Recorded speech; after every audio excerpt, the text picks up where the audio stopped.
इरादा ही किया है। न हारे हैं न हारेंगे कभी, ये किसी और से नहीं, हमने खुद से वादा किया है। तो आप सभी की तालियों की गड़गड़ाहट के बीच आमंत्रित करना चाहूंगी हमारे देश के माननीय प्रधानमंत्री महोदय श्री नरेंद्र मोदी जी। जोरदार तालियों से स्वागत कीजिएगा।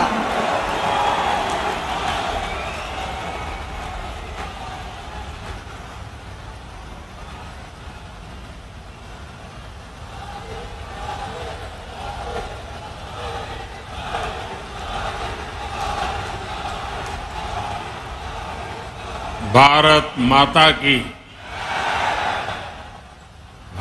माता की मध्य प्रदेश के मुख्यमंत्री भाई शिवराज जी, केंद्रीय मंत्रिमंडल के मेरे साथी हरदीप सिंह पुरी,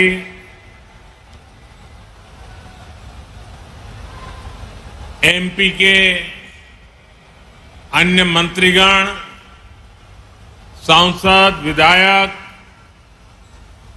और मेरे प्यारे परिवारजनों, बुंदेलखंड की ये धरती वीरों की धरती है, शूरवीरों की धरती है। इस भूमि को बीना और बेतवा दोनों का आशीर्वाद मिला हुआ है और मुझे तो महीने भर में दूसरी बार सागर आकर आप सभी के दर्शन का सौभाग्य मिला है।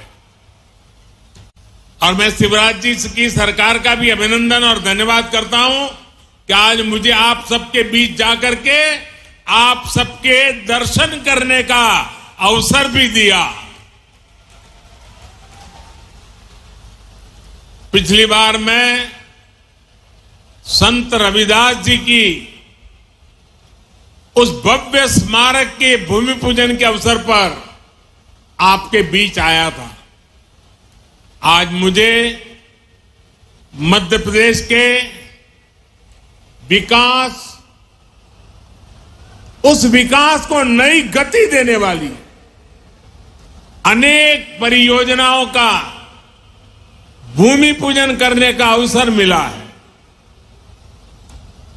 ये परियोजनाएं इस क्षेत्र के औद्योगिक विकास को नई ऊर्जा देगी। इन परियोजनाओं पर केंद्र सरकार 50,000 करोड़ रुपए से ज्यादा खर्च करने वाली है। आप कल्पना कर सकते हैं 50,000 करोड़ क्या होता है? हमारे देश के बहुत सारे राज्यों का पूरे साल का बजट भी इतना नहीं होता है जितना आज एक ही कार्यक्रम के लिए भारत सरकार लगा रही है।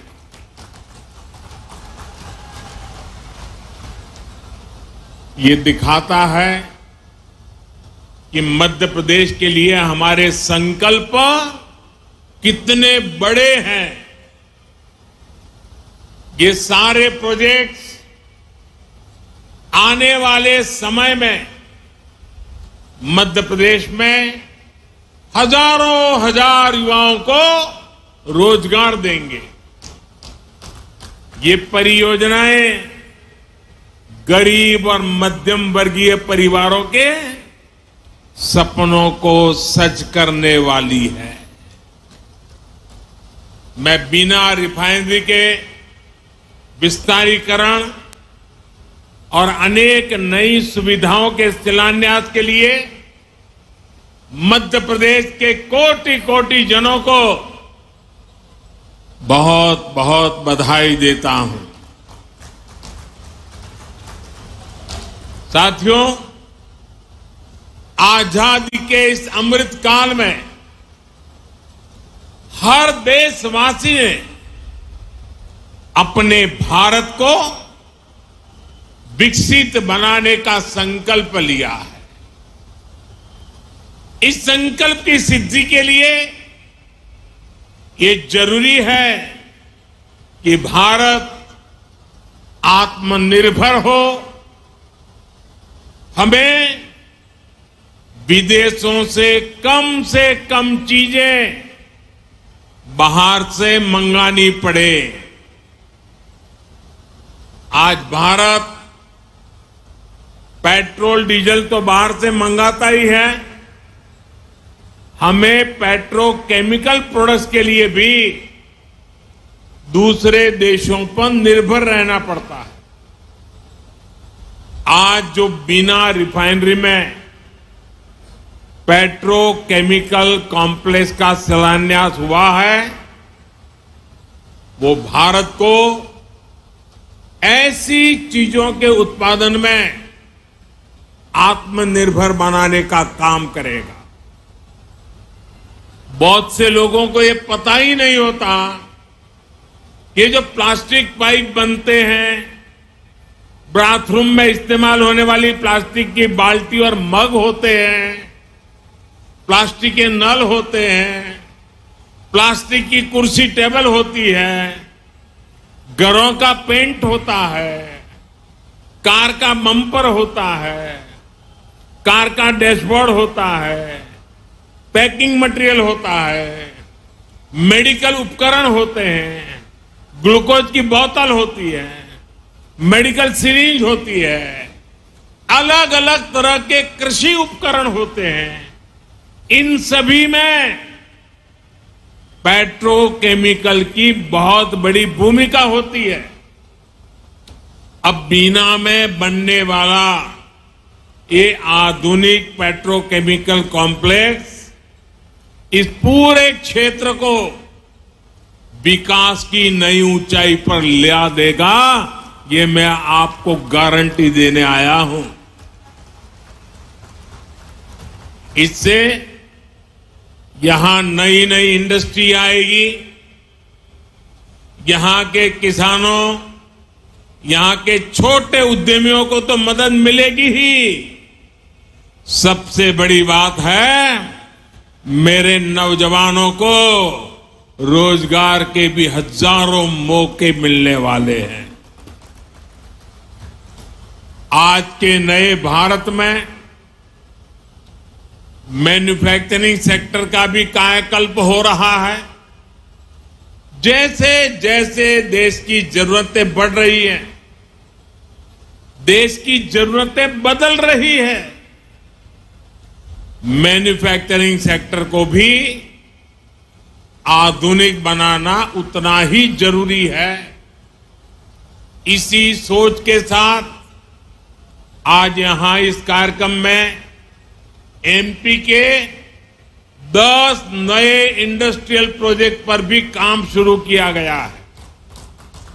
नर्मदापुरम में रिन्यूएबल एनर्जी से जुड़ी मैन्युफैक्चरिंग जोन हो, इंदौर में 2 नए आईटी पार्क्स हो, रतलाम में मेगा इंडस्ट्रियल पार्क हो, ये सभी मध्य प्रदेश की औद्योगिक ताकत को और ज्यादा बढ़ाएंगे।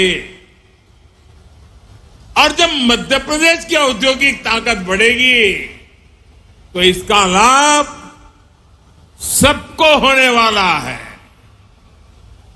यहां के नौजवान, यहां के किसान, यहां के छोटे छोटे उद्यमी, सभी की कमाई बढ़ेगी, सभी को ज्यादा से ज्यादा नए अवसर मिलेंगे। मेरे परिवारजनों, किसी भी देश या फिर किसी भी राज्य के विकास के लिए जरूरी है कि पूरी पारदर्शिता से शासन चले, भ्रष्टाचार पर लगाम कसी रहे। यहां मध्य प्रदेश में आज की पीढ़ी को बहुत याद नहीं होगा, लेकिन एक वो भी दिन था जब मध्य प्रदेश की पहचान देश के सबसे खस्ता हाल राज्यों में हुआ करती थी। आजादी के बाद जिन्होंने लंबे समय तक एमपी में राज किया, उन्होंने भ्रष्टाचार और अपराध के सिवाय एमपी को कुछ भी नहीं दिया दोस्तों, कुछ भी नहीं दिया। वो जमाना था एमपी में अपराधियों का ही बोलबाला था। कानून व्यवस्था पर लोगों को भरोसा ही नहीं था। ऐसी स्थिति में आखिर मध्य प्रदेश में उद्योग कैसे लगते? कोई व्यापारी यहां आने की हिम्मत कैसे करता? आपने जब हम लोगों को सेवा का मौका दिया, हमारे साथियों को सेवा का मौका दिया, तो हमने पूरी ईमानदारी से मध्य प्रदेश का भाग्य बदलने का भरसक प्रयास किया है। हमने मध्य प्रदेश को भय से मुक्ति दिलाई, यहां कानून व्यवस्था को स्थापित किया। पुरानी पीढ़ी के लोगों को याद होगा कि कैसे कांग्रेस ने इसी बुंदेलखंड को सड़क, बिजली और पानी जैसी सुविधाओं से तरसा कर रख दिया था। आज भाजपा सरकार में हर गांव तक सड़क पहुंच रही है, हर घर तक बिजली पहुंच रही है। जब यहां कनेक्टिविटी सुधरी है तो उद्योग धंधों के लिए भी एक सानुकूल, पॉजिटिव माहौल बना है। आज बड़े बड़े निवेशक मध्य प्रदेश आना चाहते हैं, यहां नई नई फैक्ट्रियां लगाना चाहते हैं। मुझे विश्वास है अगले कुछ वर्षों में मध्य प्रदेश औद्योगिक विकास की नई ऊंचाई छूने जा रहा है। मेरे परिवारजनों, आज का नया भारत बहुत तेजी से बदल रहा है। आपको याद होगा, लाल किले से मैंने गुलामी की मानसिकता से मुक्ति और सबका प्रयास के संबंध में विस्तार से चर्चा की थी। मुझे आज ये देखकर बहुत गर्व होता है कि भारत ने गुलामी की मानसिकता को पीछे छोड़कर अब स्वतंत्र होने के स्वाभिमान के साथ आगे बढ़ना शुरू कर दिया है। और कोई भी देश जब ऐसा ठान लेता है तो उसका कायाकल्प होना शुरू हो जाता है। अभी अभी आपने इसकी एक तस्वीर G20 समिट के दौरान भी देखी है। गांव गांव के बच्चे की जुबान पर G20 शब्द आत्मविश्वास से गूंज रहा है। दोस्तों, आप सभी ने देखा है कि भारत ने किस तरह G20 का सफल आयोजन किया है। आप मुझे बताइए मेरे दोस्तों, बताएंगे ना? मुझे जवाब देंगे? हाथ ऊपर करके जवाब देंगे? वो पीछे वाले भी जवाब देंगे? सबके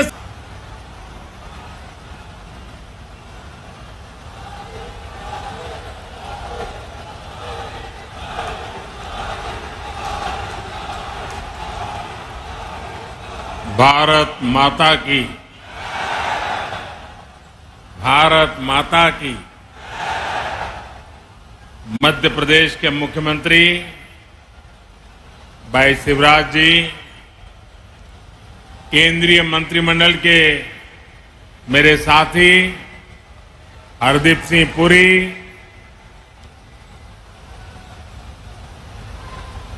एमपी के अन्य मंत्रीगण, सांसद, विधायक और मेरे प्यारे परिवारजनों, बुंदेलखंड की ये धरती वीरों की धरती है, शूरवीरों की धरती है। इस भूमि को बीना और बेतवा दोनों का आशीर्वाद मिला हुआ है और मुझे तो महीने भर में दूसरी बार सागर आकर आप सभी के दर्शन का सौभाग्य मिला है।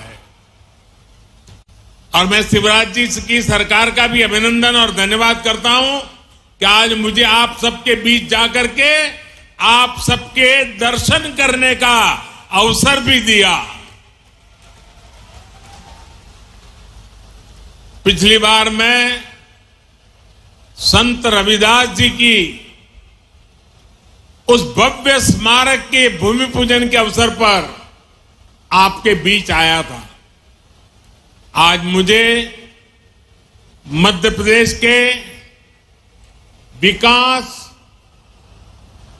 उस विकास को नई गति देने वाली अनेक परियोजनाओं का भूमि पूजन करने का अवसर मिला है। ये परियोजनाएं इस क्षेत्र के औद्योगिक विकास को नई ऊर्जा देगी। इन परियोजनाओं पर केंद्र सरकार 50,000 करोड़ रुपए से ज्यादा खर्च करने वाली है। आप कल्पना कर सकते हैं 50,000 करोड़ क्या होता है? हमारे देश के बहुत सारे राज्यों का पूरे साल का बजट भी इतना नहीं होता है जितना आज एक ही कार्यक्रम के लिए भारत सरकार लगा रही है।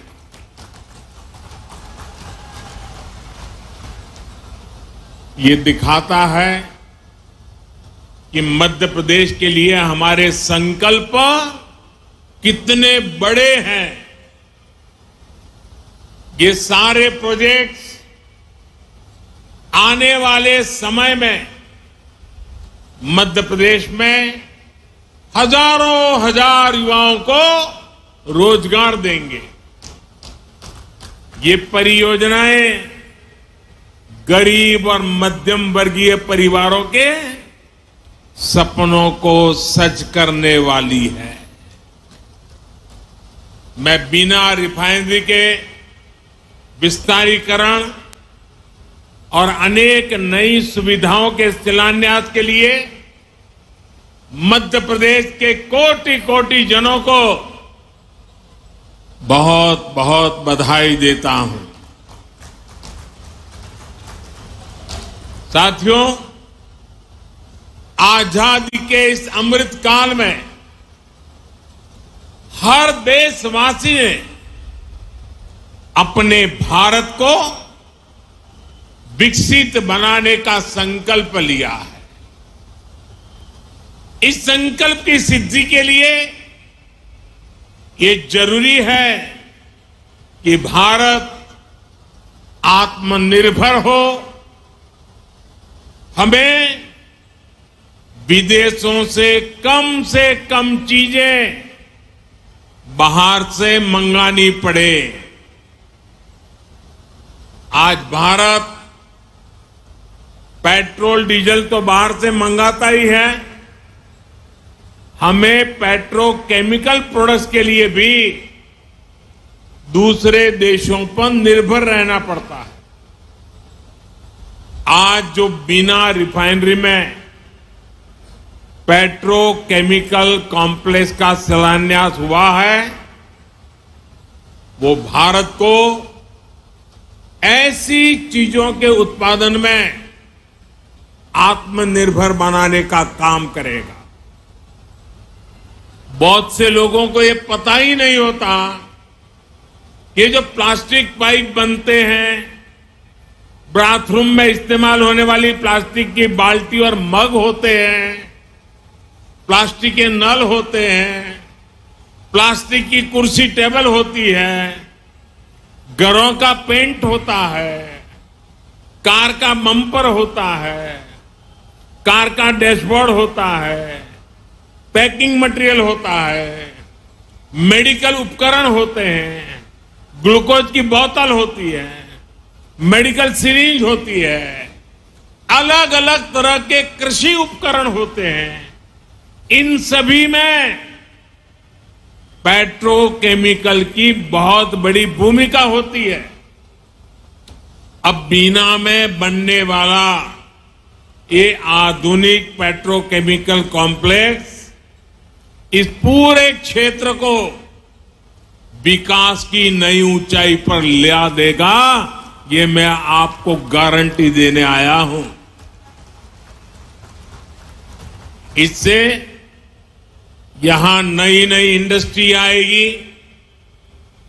यहां के किसानों, यहां के छोटे उद्यमियों को तो मदद मिलेगी ही, सबसे बड़ी बात है मेरे नौजवानों को रोजगार के भी हजारों मौके मिलने वाले हैं। आज के नए भारत में मैन्युफैक्चरिंग सेक्टर का भी कायाकल्प हो रहा है। जैसे जैसे देश की जरूरतें बढ़ रही हैं, देश की जरूरतें बदल रही है, मैन्युफैक्चरिंग सेक्टर को भी आधुनिक बनाना उतना ही जरूरी है। इसी सोच के साथ आज यहां इस कार्यक्रम में एमपी के 10 नए इंडस्ट्रियल प्रोजेक्ट पर भी काम शुरू किया गया है। नर्मदापुरम में रिन्यूएबल एनर्जी से जुड़ी मैन्युफैक्चरिंग जोन हो, इंदौर में 2 नए आईटी पार्क्स हो, रतलाम में मेगा इंडस्ट्रियल पार्क हो, ये सभी मध्य प्रदेश की औद्योगिक ताकत को और ज्यादा बढ़ाएंगे। और जब मध्य प्रदेश की औद्योगिक ताकत बढ़ेगी तो इसका लाभ सबको होने वाला है। यहां के नौजवान, यहां के किसान, यहां के छोटे छोटे उद्यमी, सभी की कमाई बढ़ेगी, सभी को ज्यादा से ज्यादा नए अवसर मिलेंगे। मेरे परिवारजनों, किसी भी देश या फिर किसी भी राज्य के विकास के लिए जरूरी है कि पूरी पारदर्शिता से शासन चले, भ्रष्टाचार पर लगाम कसी रहे। यहां मध्य प्रदेश में आज की पीढ़ी को बहुत याद नहीं होगा, लेकिन एक वो भी दिन था जब मध्य प्रदेश की पहचान देश के सबसे खस्ता हाल राज्यों में हुआ करती थी। आजादी के बाद जिन्होंने लंबे समय तक एमपी में राज किया, उन्होंने भ्रष्टाचार और अपराध के सिवाय एमपी को कुछ भी नहीं दिया दोस्तों, कुछ भी नहीं दिया। वो जमाना था एमपी में अपराधियों का ही बोलबाला था। कानून व्यवस्था पर लोगों को भरोसा ही नहीं था। ऐसी स्थिति में आखिर मध्य प्रदेश में उद्योग कैसे लगते? कोई व्यापारी यहां आने की हिम्मत कैसे करता? आपने जब हम लोगों को सेवा का मौका दिया, हमारे साथियों को सेवा का मौका दिया, तो हमने पूरी ईमानदारी से मध्य प्रदेश का भाग्य बदलने का भरसक प्रयास किया है। हमने मध्य प्रदेश को भय से मुक्ति दिलाई, यहां कानून व्यवस्था को स्थापित किया। पुरानी पीढ़ी के लोगों को याद होगा कि कैसे कांग्रेस ने इसी बुंदेलखंड को सड़क, बिजली और पानी जैसी सुविधाओं से तरसा कर रख दिया था। आज भाजपा सरकार में हर गांव तक सड़क पहुंच रही है, हर घर तक बिजली पहुंच रही है। जब यहां कनेक्टिविटी सुधरी है तो उद्योग धंधों के लिए भी एक सानुकूल, पॉजिटिव माहौल बना है। आज बड़े बड़े निवेशक मध्य प्रदेश आना चाहते हैं, यहां नई नई फैक्ट्रियां लगाना चाहते हैं। मुझे विश्वास है अगले कुछ वर्षों में मध्य प्रदेश औद्योगिक विकास की नई ऊंचाई छूने जा रहा है। मेरे परिवारजनों, आज का नया भारत बहुत तेजी से बदल रहा है। आपको याद होगा, लाल किले से मैंने गुलामी की मानसिकता से मुक्ति और सबका प्रयास के संबंध में विस्तार से चर्चा की थी। मुझे आज ये देखकर बहुत गर्व होता है कि भारत ने गुलामी की मानसिकता को पीछे छोड़कर अब स्वतंत्र होने के स्वाभिमान के साथ आगे बढ़ना शुरू कर दिया है। और कोई भी देश जब ऐसा ठान लेता है तो उसका कायाकल्प होना शुरू हो जाता है। अभी अभी आपने इसकी एक तस्वीर G20 समिट के दौरान भी देखी है। गांव गांव के बच्चे की जुबान पर G20 शब्द आत्मविश्वास से गूंज रहा है। दोस्तों, आप सभी ने देखा है कि भारत ने किस तरह G20 का सफल आयोजन किया है। आप मुझे बताइए मेरे दोस्तों, बताएंगे ना? मुझे जवाब देंगे? हाथ ऊपर करके जवाब देंगे? वो पीछे वाले भी जवाब देंगे? सबके